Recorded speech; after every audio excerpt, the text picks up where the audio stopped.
Tanong po ng isa nating taga-subaybay na si Ma'am Maricel, Sir Rudy, ano po ba ang magandang pagbili ng gold? Per buo ba o per gram? At yan po ang ating pag-aaralan sa video natin ito. Lamang ang may alam.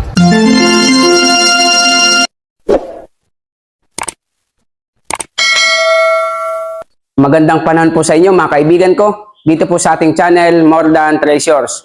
Kumusta po kayong lahat? Nawa po ay nasa mabuti kayong kalagayan at laging ligtas sa anumang sakit at karamdaman. Sa video po natin ito ay ating pag-aaralan, tatalakayin ang katanungan ng isa nating taga-subaybay na si Madam Maricel. Ang sabi niya, Sir Rudy, ano po ba ang magandang pagbili ng gold? Per grams ba o per peraso? Shoutout po sa inyo, Ma'am Maricel, at sa bawat nanonood dito sa ating channel.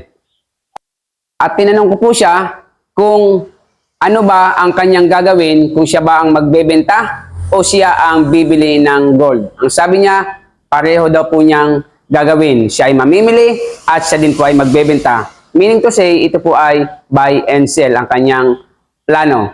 So ito pong ituturo ko po sa inyo para sa kaalaman ng bawat isa, mga ka-More Than Treasures, sa mga may planong mamili ng ginto pilak.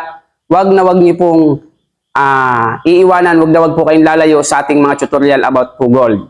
So ito pong ituturo ko sa inyo ay batay po sa akin pong technique, sariling karanasan, kaparaanan, kung paano ako namimili ng ginto pilak sa loob ng 16 na taon. So, kapag gusto mo pong mamili ng ginto pilak upang ikaw ay tumubo at walang sabit, wala pong maraming usapan, ang ginagawa ko po kapag ako ay namimili ng ginto pilak, ang ginagawa ko po ay per piraso, hindi po per grams. So kapag ang bininta sa aking alahas, halimbawa, kailangan lang kapag bibilhin mo, tansyado mo kung ilang gramo ang iyong binibiling alahas. At alam mo kung anong kilatis ng gintong binibili mo. At alam mo rin po, higit sa lahat, kung saan mo ito ibebenta. Okay? So, kapag po may nagbebenta sa akin ng alahas, mas maganda may timbangan po kayo. Pag may nagbebenta sa akin ng alahas, tinitimbang ko muna. Halimbawa, 10 gramo. Tapos alam ko 18K. Halimbawa na lang 3,000 ang gramo. Magkano yun? 30,000. So ang ginagawa ko po dyan, para po wala nang maraming usapan at malinis ang usapan, binibili ko po sa kanya ng porbuo. Halimbawa, nagbenta sa akin ng kwintas. Alam ko 30 grams kasi tinimbang ko 18K. Alam ko 30,000 kagad ang kanyang halaga kung 10 gramo. Kaya po bibiling ko yan, halimbawa 25,000. Porbuo, bibiling ko na sa'yo 25,000. Wala nang maraming usapan, 25,000. Babayaran ko ang iyong alahas. Sa ganyan pong kaparaanan, mga ka-More Than Treasures, kapag ikaw ang mamimili ng ginto pilak, kikita ka po ng maganda. Bakit? Kasi mabibili mo ng 25,000, malinaw po, 5,000 ang sa iyo. So kung hindi pumayag at mataas ang bili niya, halimbawa, sinabi niyang gawin mo 27,000, may 3,000 ka na. Kung isagad pa niya ng 28,000, may 2,000 ka pa. Yan ay kung papayag ang may-ari ng alahas na ibigay sa iyo ng porbuo. Ngunit may mga tao naman na nagbebenta ng alahas na ayaw po niya ng porbuo kasi may alam ito. Halimbawa, marunong nga siya sa gramo, hindi naman siya marunong sa kilatis. Halimbawa, may binenta sa iyong kwintas, 10 gramo. Tangan ko niyan, boss, magkano per gramo sa iyo? Okay? Sasagot naman ako, anong karat? Pag sinabi niya 10 karat. So halimbawa, ang bilihan sa Maynila is 3,000. So kukunin ko yan ng 2,500 para may 500 pa ako sa bawat isa. Kung sabihin niyang hindi pwede kasi mataas ang ginto ngayon, gawin mong 2,700. Pag pumayag po siya ng 2,700, meron ka ng 300 sa bawat isa. So sa 300 sa 10 gramo, meron ka ng 3,000. Hindi na po masama yan. Ang pagbili po ng ginto pilak ay conforme po sa inyong pagkakasunduan ng may-ari at ng bibili. Dahil sa pagbili po ng ginto pilak, kailangan ikaw po ay number 1, para kumita ka, dapat ay kabisaduhin mo muna talaga yung bawat karat ng ginto. Yun bang pagtingin mo pa lamang sa alahas, kapag may tatak, alam mo na kung anong karat. Halimbawa naman kung walang tatak, kailangan meron ka talagang bato at asido. Huwag ka pong mamimili ng mga alahas na gold, ginto pilak, kung wala ka pong bato. Huwag ka pong mamimili ng alam mo lamang kung anong tatak ng alahas. Pag nakita mong may 18K, 750, huwag ka pong mamimili kapag ang alam mo lamang ay tumingin sa tatak. Wala pong magaling na mamimiling tumitingin sa tatak. Sisiguraduhin ko po sa iyo, kapag umasa ka sa tatak, 1,000,000% ikaw ay peke. Dapat po talaga meron kang bato at asido sapagkat yan po ang pang-ultimatum na pangtingin ng ginto. So kung ako po ang tatanungin kung ano ba ang magandang pagbili ng alahas kapag ikaw po ang mamimili para kumita ka, parehas lang po yan. Kung ano po ang pwede mong may apply sa magbebenta. Kung ang gusto na magbebenta ay per gramo, kung 3,000 ang gramo, kunin mo ng mas mababa. Magkano mo man makuha sa kanya yan, basta nagkasundo po kayo, walang problema. Kung ang gusto mo naman o niya ay purbo, kailangan alam mo kung ilang gramo, anong kilatis at magkano ang gramo ng bibilin mong alahas upang sa gayon hindi ka po malugi sa bibilin mong mga alahas. Kaya nga po meron po tayong tutorial, kabisaduhin nyo po kung papaano mamili, kung papaano kumilatis ng iba't ibang karat ng ginto. So ang kahulugan po at kasagutan, parehas lamang po yan. Kung saan kakikita, yun po ang gagawin mong paraan sa pagbili ng alahas. Nawa sa iyo, Madam Maricel, ay nasagot ko ang katanungan nyo.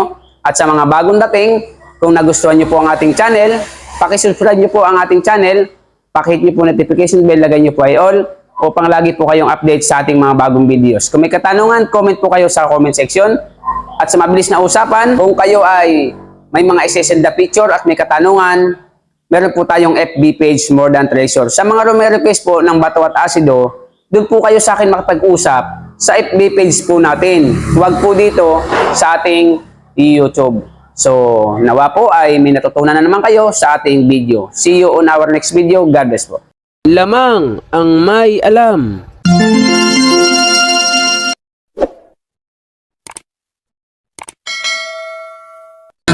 Ginto pilak ang trabaho ko.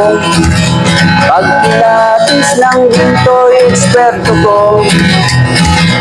Kung sa mga kabisado ko, alam ko ang peke at totoo. Ako ay isang masayang ng ginto. Alam ko ang tunay at totoo. Kung usapan ay alas lang, yan ay kaya nating patunayan. Ako ay alahero at asayer ng ginto. Alam ko ang tunay at totoo. Walang maitatago kung usapan ay ginto. Pagkat ang alahero'y eksperto sa ginto. Mayroon ngayong bagong pauso. Mahal daw ang bariyang 10 piso. 2001. Ang iba naman ay 5 piso. Ang iba ay 20 peso, lagpas kwelyo. Kung sila'y inyong tawagan, chat ko at kahit reply wala man lang. Pagkat ito ang katotohanan,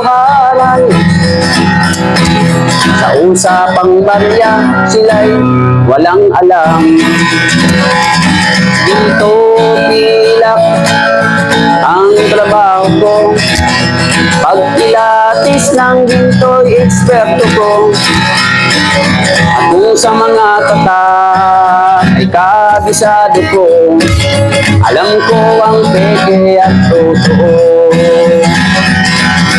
Ako ay isang asayer ng ginto. Alam ko ang tunay at totoo. Walang maitatago kung usapan ay ginto. Pagkat ang alahero'y Eksperto sa ginto. May mga taong akala mo ay may alam. Sa pagkilatis ng ginto ay nakikialam. Ngunit ang kanilang ginagawang paraan ay napakalayo na sa katotohanan. Ginto pilak ang trabaho ko. Pagkilatis ng ginto ay eksperto ko. Kung sa mga katak ay kabisado ko, alam ko ang peke at totoo. Ako ay isang asayer ng ginto. Alam ko ang tunay at totoo. Kung usapan ay alahas lang, yan ay kaya nating patunayan. Ako ay alahero at asayer ng ginto. Alam ko ang tunay at totoo.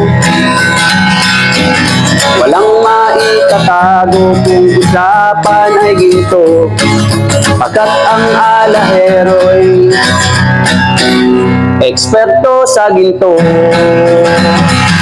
Ginto pilak ang trabaho ko. Pagkilatis ng ginto ay eksperto ko.